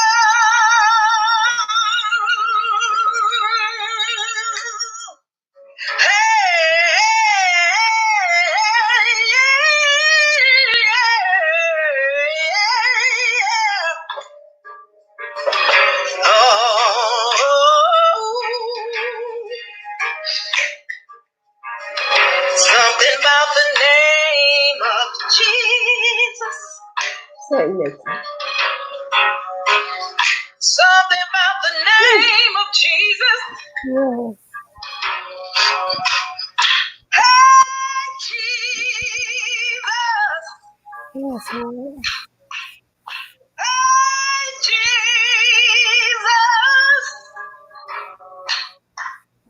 Yes. Yes, Jesus kept me Yes. when I didn't deserve it. Jesus kept me. Oh, Jesus kept me. Hey, Jesus kept me. I don't know what you're going through, but I know he'll keep you too. In the midst of it all. Right in the middle of your trouble, he'll keep you. Oh, Jesus. I'm so glad I can call on him when I need him. Jesus, Jesus. Jesus, Jesus. Jesus, Jesus. Jesus, Jesus. Oh, Jesus, Jesus. Jesus, Jesus. Jesus, Jesus. Hey, Jesus, Jesus. You can call him Jesus when you need it. You can call him Jesus. He'll be right there. Oh, Jesus, Jesus. Yes, he did. Jesus, Jesus. Yes, he did. Jesus, Jesus. Yes, he did. Jesus, Jesus. Hey, Jesus. Yeah. Come on now. Right in the midst of it all. Oh, I'm sorry. Mm-hmm. Come on now. Gonna leave you right there because my throat is really hurting right now. But Jesus got you, girl. you. Love you. Thank you. Just Thank you. like I Thank do. you. But God got you. Yeah. Ooh. Thank you. Thank you. Thank you. I love that song. Love it. I And know. it's always a reminder that God is always there in the midst of it all. Mm-hmm. Ooh. Thank you. Thank you, Muck. Thank you, Auntie. Oh, you're welcome. I know it was long, but I felt like it was important. She was going to actually come over here with me and sing, but she got called into work. Can you She send that sent me to a me? video, and I'm going to make sure that you get it too. I'm gonna send Yes, Lord. it. Yeah. Yes. Ooh, yes. Come on, Auntie. I almost got up and ran around. But I didn't have I couldn't run away from the laptop. But I started to. I would have came back though. Yeah. Ooh, I thank God for his presence. I do. Yes. We Ab- need him. And More than before, definitely, then we he has definitely kept you in the midst of it kept him. all Yeah. and keeps all of us, but sometimes we forget that he's been there with us all along until we get a little reminder like that. I've been through many hard trials, Right. you know, but God has managed to keep me and keep us. And so, Yeah. it's heavy, but Well, Mark, I'm gonna say this. I definitely want to thank you for this opportunity to yeah, get up here and share and speak and making it a safe place because it's comforting. Um, Sometimes it's not easy to share with people because they don't make it easy. They don't make you comfortable. They don't right, make you feel safe. And people need that. It's very much needed. And your truth Sunday gives a lot of people an opportunity to share their story and the rawness. This is the place to share the truth, like your truth, not mhm, not the filtered version, okay, truth. And I thank you for giving people a place to do that because not only does that give them a place of release, but it also gives other people a chance to hear it, get to know them, and also to see that you're not alone. yeah. We all have a story and a journey, maybe a little different, but we all getting through and we're going to get through together. Thank you so much for being here with me. Again, I appreciate you. And, like I say sometimes, all that laughing and joking and kikiing and stuff, that's great. I like to do that too, but I am a more serious, more laid back person. And I know that sometimes the stuff that we talk about here, it might be a little difficult to digest. Sharing your truth and things like that is not easy, but I just feel led to do this. This is at the heart and the core of who I am. I'm all about truth because I believe that people are set free by that. Why I don't like to see people living in bondage, in our bondage of our own bodies, of our minds and things like that. So if I can help and open up my platform for someone to come and just speak and just hang out with me for a little while, why not? You know, I always feel better, stronger afterwards, feel more closer to something. And, I feel like it's ministry work and Yeah, I like to serve people. And this is just a way that I'm doing that. But you guys who come on here and talk with me, you're absolutely helping me more than you know. I really, really appreciate you so much, especially today. Especially today. I can't sing right now, girl, because I feel like I'm gonna break down at any minute. Girl, my heart is racing and all that. But I just really, really thank you for being here with us today on your daughter's birthday. yeah. That's so special. Me and my mom was joking about it earlier today because we were saying we know she probably would have been spoiled and something else because my mom is something else. And I know I can be a character too. So I could she was being a mix of me and her. That Yeah. thing would have been too much. Sit your little grown self down somewhere. Girl, but see, you have such like a old, wise. You have it's something very uh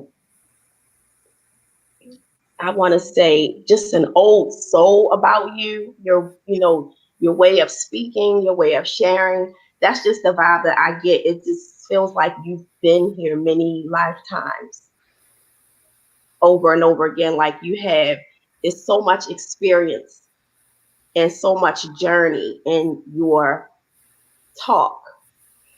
Just the way that you talk, your voice itself is very soothing. And your baby would have had that same wise uh thing going on. I don't know about the you two grown type of stuff, but yeah, Yeah, you definitely have that, that wise one. That one, and you probably been like that your whole life. yeah, I think so. Probably so because with me growing up, I was my mom's only child, and so it was always me and her type thing. You know, I had my cousins or whatever, Hmm. but it's always be me and her. And my mom has a lot of older sisters. I was She's gonna say, were you around like a bunch of older aunts and things like that, family members? Yep, and my cousins are, my girl cousins are all much older than I am. You know, they're at least 8 years older than me. One of my older cousins, she's older than my mom. My mom Hmm. and her older sister, there's a 20-year age difference. So yeah, so we're it's a bunch of older women, and I was the baby, and I was always in everybody's face, and I think God just, he had different plans for me, you know, Yeah. and I just thank him for allowing me to see things and revealing things. I thank him for relationship and not just religion. You know, relationship to me is so much Hmm. more, means so much more, and it gets you through a lot when you have that versus, just tradition and, religion. You Yeah. need a relationship, and I can't really pinpoint where it comes from per se, Hmm. but I thank God for the journey.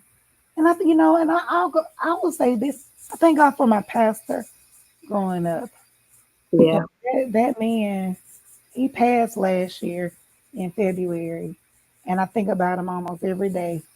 But he played a huge role in the life of my family, um, Hmm. in my life, and I'm just I'm completely thankful, ever grateful that God allowed me to meet him because it allowed me to be under him because he taught me how to love God freely. Everyone has this way. That's not how you pray. You don't pray like this. He taught me that I was God's child and not that, oh, you just a Christian. I belong to God. Right. God knows my name. He loves me personally. And that's something that people don't get. He's personal. This isn't a business relationship. He's your father, Hmm. Say created, that. and people go to him with all this structure and doing a business arrangement. No, tell him the same way you'll go and you'll fall and cry in your mother's arms or your best friend's arms or your significant other. You go to him the same way. Yeah. Yeah. There, be vulnerable with him. It's okay. Like you can tell him. Sometimes we don't want to admit these things to ourselves, so it's hard to admit them to him, and I get that. But like you say, no one can judge you but God. We're afraid of God judging us, but God loves you in spite of everything you've done. said and, plan to do. He knows you inside and out, Right. so we just have to, my message will always be trust God, be faithful, be faith filled. Yeah. Yeah, filled up with faith. Not, faithful, not the regular faithful, but faith filled, Yeah. you know. And any moment you have moments of doubt, thoughts of doubt, immediately speak God's word, speak positivity, speak life back into it. Your words have power. When you take those negative words and you internalize them, you unconsciously begin to make them your reality. That's why you have to speak back to yourself. Speak those positive things, even when it doesn't look like, look like there's light at the end of the tunnel. I can guarantee Hmm. you there is, and there is a lesson in it. Just remind yourself there is a lesson in all this myth, and just keep fighting. Don't give up. And that's really all that I can say. I'm just thankful. I'm just thankful to God for it all. Yes. That's the only thing I can say. And that song just speaks. It speaks to it all, y'all. In the midst of it all, it speaks to it all. Well, I think I probably talk and talk. And I'm not gonna lie, I started off Yeah. now, but when I could talk for days and days about how God moves. Hmm. I And can it's talk. just how he'll just give us the strength to get through something that we didn't even know we could get through. Just even a conversation. It could be a whole lot of anxiety with that, but you did it and you did well. You did so well. That's why I said again, you have unbelievable strength, so I definitely thank you and appreciate you for being here. And look, it's almost been 2 hours. It don't even seem like that. It doesn't, but I know your auntie was singing that song. She was singing, singing, Yeah, singing, she singing. didn't feel good, her allergies and whatnot. But But it she didn't. sang that thing, and I didn't listen to it earlier because I didn't have time. I was trying to download it so that I could just share my screen. But Yeah. again, I didn't have time, so I was like, I'll just listen to it when I play it because I was like, why is this thing 7 minutes long? I told her 2 minutes. Well, that song, she That sung, she felt that song because the spirit was all in that thing. She knew she could have seen 2 minutes of that. It was moving on her. It moved me. It moved them. It moved you. Well, I almost threw this whole table over. okay. I'm telling you now. Yes. So, Yes. But yeah. thank you so much for the Cash App. The ones that make Cash App, thank you. And Uh, to the people in the chat, I know I missed a lot of your comments. I did scroll back and look at some of them, but I was afraid that if I looked at them while I was talking, I was going to lose train of thought and it was going to, I was going to start crying and I wanted to, I needed to get it out. and So, I said, what's so your I, Cash App? um, my cash app is Shin Or can you put VMC. it in the chat? Yeah, I'll put it in the chat.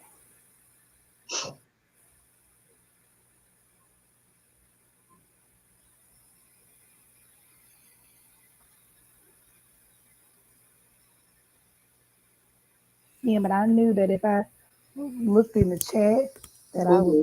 start um And doing. sometimes that do happen, it throw you off, and you might see just a line from somebody to just break you down. So you did the right thing. Yeah, You and I definitely did love the right y'all. thing. Huh? I was just saying I love y'all. I Love love everybody, and I thank God for bringing all us, here. I can guarantee you, a year ago, this time we didn't think all of us. will be here.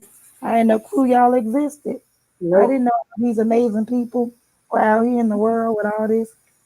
Y'all keep me laughing. Y'all bring a lot of joy to people. Mhm. And a lot of people don't even realize how much you bring to people. We're all going through different things and don't realize that we're uplifting other people in the middle of our storms. Yeah. And You're right about that. I never would have imagined this a year ago. I never would imagine that I would be sitting here doing something like this. yeah, You just never really know. isn't it funny how God do?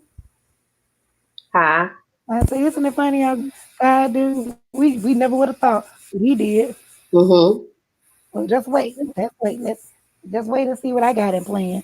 What I got in store for you. I can't wait to see what's next. Right. Yeah. So, oh, Christine, thank you, and thank all of y'all for being here, with me and Shen. It means a lot to me. Y'all have been rocking with us from the beginning of the start of the live stream, and a lot of y'all came in midway and all, and I appreciate you as well. I really, really do. Thank you so much. And if y'all could just for me, oh, for my baby, just drop a few yellow hearts in the chat for us. Yeah, we've been dropping them yellow hearts. Thank y'all. Thank you, Joe. Thank you, Jill. Thank you, Sonia. Thank y'all.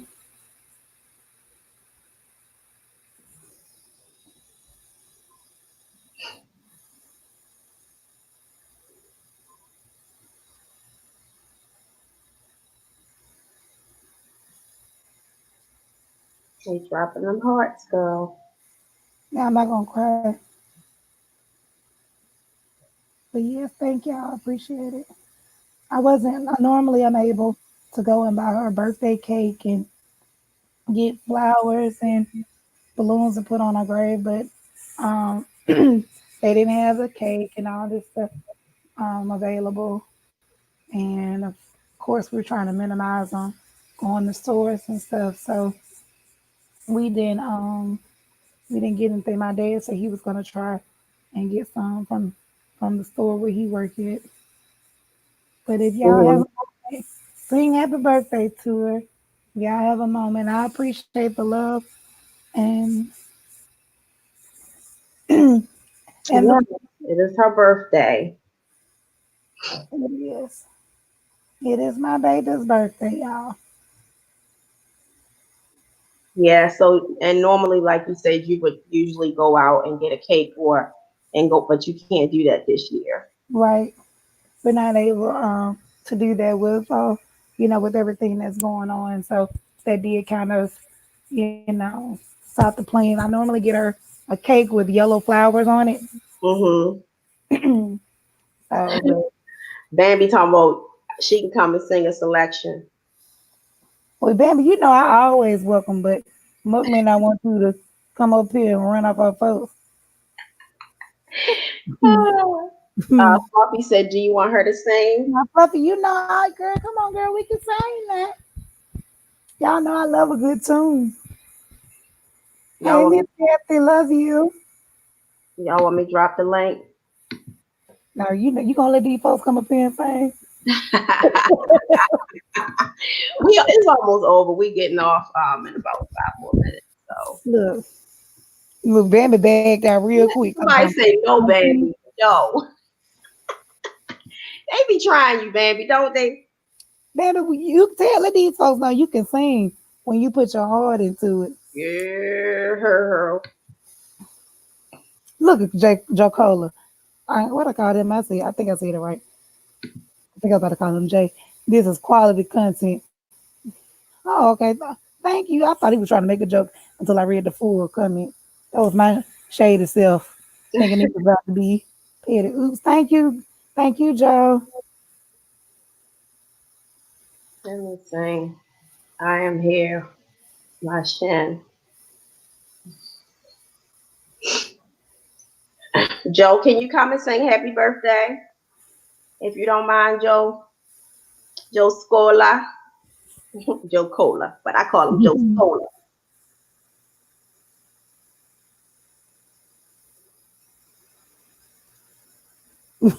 What is it? The devil is lie I can say. Like Suge Avery.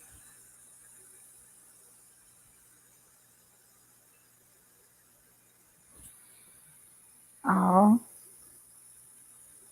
Gio, no, it doesn't. I don't think it does. No, it doesn't. What happened? She asked if my cash app had a picture, but it doesn't. Thank y'all.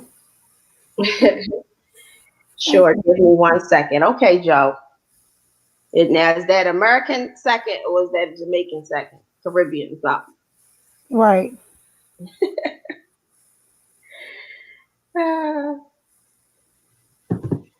Now y'all ain't about to make me cry.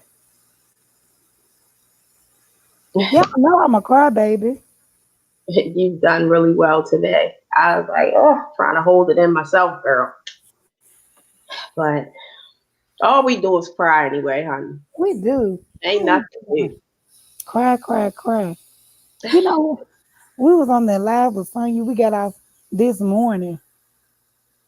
I was running it. I said they crazy. I This heard I morning. heard it a few times, and like as I was rolling over and stuff, I said they crazy. Yeah, we on. Yeah, we some crybabies, man. We some, Hmm. that's all right though, cause you know what? Those tears is it's cleansing. And I call it, like liquid prayers. I just remember so much of my life I spent holding back tears. I wouldn't let myself cry. I wouldn't let myself break for anything, and I that was a hard thing to do to keep up. You know what I'm saying? So now I just cry freely. I Joseph, don't hold it back. If I want to let one go, I'm gonna let it go. yeah, Joseph dropped the link. Oh, drop it again. Okay. Okay. Here you go, Joe.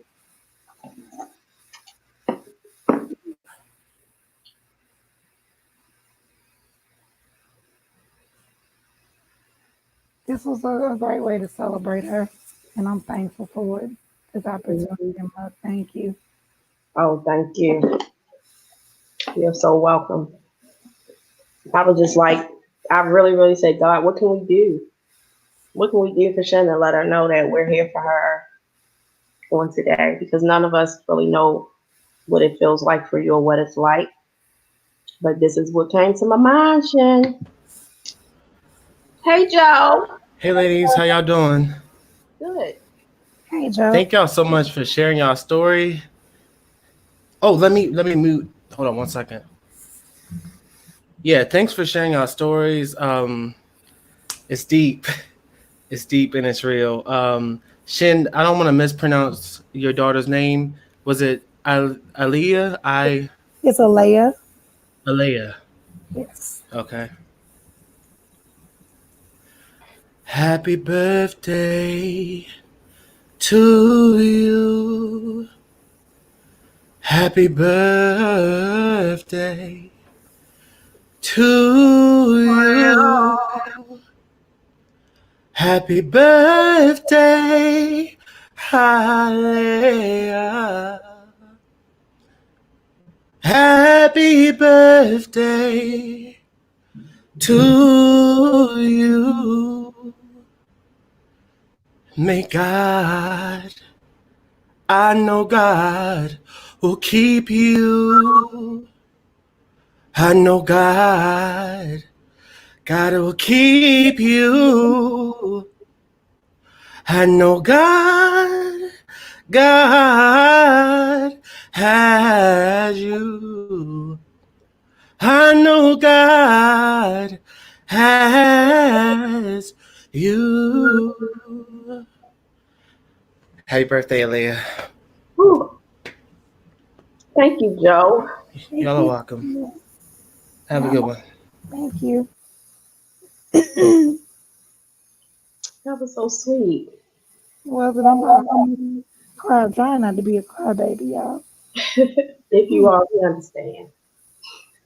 But we have reached the 2 hour mark. So I'm about to shut it down. Dining with Zion is going live. If one of the mods can drop Zion's link, or Zion, are you already live? Yeah, I think I got her. So we can just raid her. Um, that was really beautiful, Joe. Thank you again. Happy birthday to Aleiya. Thank y'all again. Aleiya Sinai, right? Yes. Okay. I love that name. Thank you. Zion was supposed to be going live. She is live. So if Yes, one of the it's mods mine. can drop her link, we can just raid Zion. Ooh, thank you so much again, Shen. I love you so much. I love you too, and thank you again. I Yeah, really, really, really, really appreciate this opportunity. You are awesome. You are amazing. thank I you. couldn't think of a better platform to have done this on. So thank you Thank you so again. much. Okay, well, I'm gonna thank everyone. Thank you, everyone, and I'll see you at Zion's. Okay, see you guys in a little bit.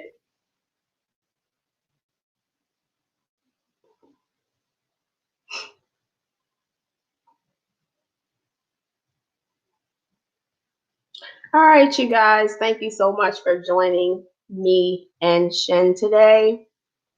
Um, Definitely for Shen, for supporting Shen today and what she was doing here on this platform and honoring her baby girl, Sanaya. I'm sorry, Aleiya Sanai. Yes, Aleiya Sanai. Happy birthday to her. And many, many hugs and kisses to Shen McLove. Hugs and kisses to all of you guys who have been here with us. Thank you so, so much. Um, what a great Sunday, y'all. What a great Sunday. What a great celebration and remembrance of life. And what a great Sunday. I appreciate you all so, so, so, so much. And I will see you guys over at Dining with Zions. Bye, y'all.